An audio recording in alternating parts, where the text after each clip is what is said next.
আমার খবর। ফের স্বমহিমায় অনুব্রত। এক মাসের মধ্যেই দলের অন্তরের বিভিন্ন সমস্যার সমাধান হবে বলেই জানান বীরভূম জেলা তৃণমূল কংগ্রেস সভাপতি অনুব্রত মণ্ডল। এদিন বোলপুর দলীয় কার্যালয়ে জেলা বৈঠকের আয়োজন করে বীরভূম জেলা তৃণমূল কংগ্রেস। সেই বৈঠকেই জেলার দলীয় কর্মীদের নিয়ে দলীয় বিষয়ে বিভিন্ন অভ্যন্তরীণ আলোচনা হয়। আলোচনা বেশ কিছু বিষয় উঠে আসে। লোকসভা নির্বাচনে তৃণমূল কংগ্রেসের হারের কারণ খুঁজবে দল, বললেন বীরভূম জেলা তৃণমূল কংগ্রেস সভাপতি অনুব্রত মণ্ডল। অনুব্রত মণ্ডলের নির্দেশেই চলবে দল, তা এদিনের বৈঠকে পরিষ্কার।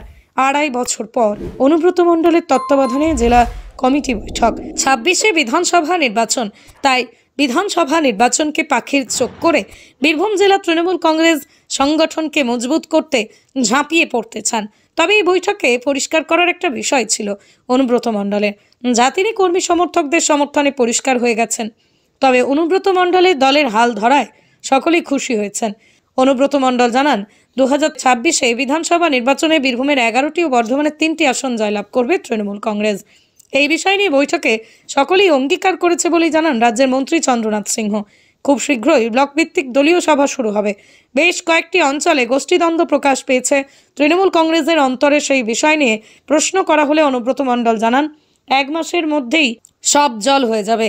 অনুব্রত মণ্ডল ছাড়াও বৈঠকে উপস্থিত ছিলেন রাজ্যের মন্ত্রী চন্দ্রনাথ সিংহ, রাজ্য বিধানসভার ডেপুটি স্পিকার আশিস বন্দ্যোপাধ্যায়, বীরভূম জেলা পরিষদের সভাধিপতি ফাইজুল হক, সাংসদ অসিত মাল, বিধায়ক বিকাশ রায়চৌধুরী, বিধায়ক ও জেলার ব্লক সভাপতি, অঞ্চল সভাপতি ও বুথ সভাপতিদের এদিনের বৈঠকে ডাকা হয়। এছাড়াও জেলার পৌরসভার পৌরপতি ও উপপৌরপতিদের ডাকা হয়।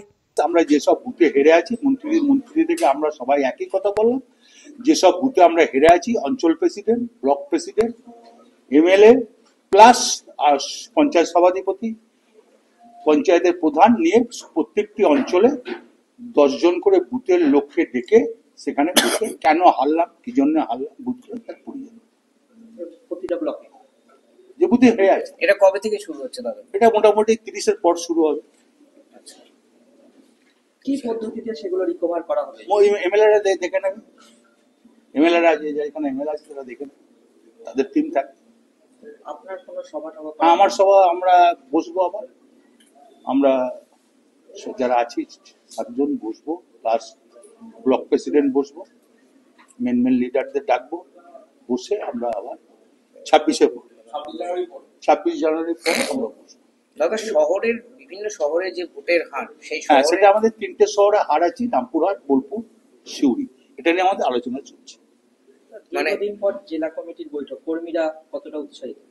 ভালো উৎসাহিত। আগেও তো জেলা কমিটির মেম্বার মিটিং হয়েছে, আগেও তো জেলা কমিটি আমি যখন ছিলাম না তখন। আপনি ফিরে আসার পরেই প্রথম? তার আগে হয়নি? তার আগে হয়েছে। আপনার উপস্থিত সেটা নয়, একই ব্যাপার। ও পার্টির যারা কর্মী আছে, যারা আমি ছিলাম না, তারা তো দলটাকে চালিয়েছে।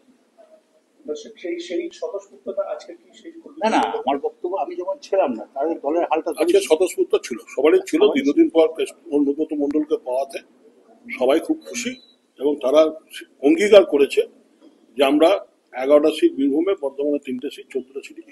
আর আমরা আমাদের যেটা সিস্টেম ছিল যে 167টা অঞ্চল প্রেসিডেন্ট, অল জেলা পরিষদের মেম্বার, অল পঞ্চায়েত সমিতির মেম্বার, সবাইকে ডাকা হয়েছে। 520 জনকে ডাকা হয়েছে। বেশ কিছু জায়গায় একটু সমস্যা রয়েছে, সেইগুলো কি মেটানো হচ্ছে? সব বসে মিটিং হবে, চিন্তা করো না। তুমি 1 মাসের ভেতরে দেখবে সব মিটে যাবে, জলের জল হয়ে যাবে। আগামী বিধানসভায় আমি জিতবো। আরবারে 21টায় আমি 21টায় টিকিট দিয়েছিলাম, এবারে কটায় দেবো ঠিক নাই, তো 14টা তো জিতবো। বোলপুরের ভুবনডাঙ্গায় নজরুল পথের পাশে তৈরি হচ্ছে অভিপ্সা অ্যাপার্টমেন্ট। বোলপুর স্টেশন থেকে মাত্র 5 মিনিটে, বোলপুর কলেজ, স্কুল, স্বাস্থ্যকেন্দ্র থেকে মাত্র 4 মিনিটে, বোলপুর বাস স্ট্যান্ড এবং বিশ্বভারতী থেকে মাত্র 2 মিনিটেই পৌঁছে যাবেন অভিপ্সা অ্যাপার্টমেন্টে। রয়েছে নানান উন্নত মানের সুযোগ সুবিধা। অফিসের ঠিকানা Sanvi apartment 2, ground floor, Ramakrishna road, Bolpur. Booking করতে সত্বর যোগাযোগ করুন এই নম্বরে। দেখতে চোখ রাখুন আমাদের ফেসবুক ও ইউটিউব চ্যানেলে।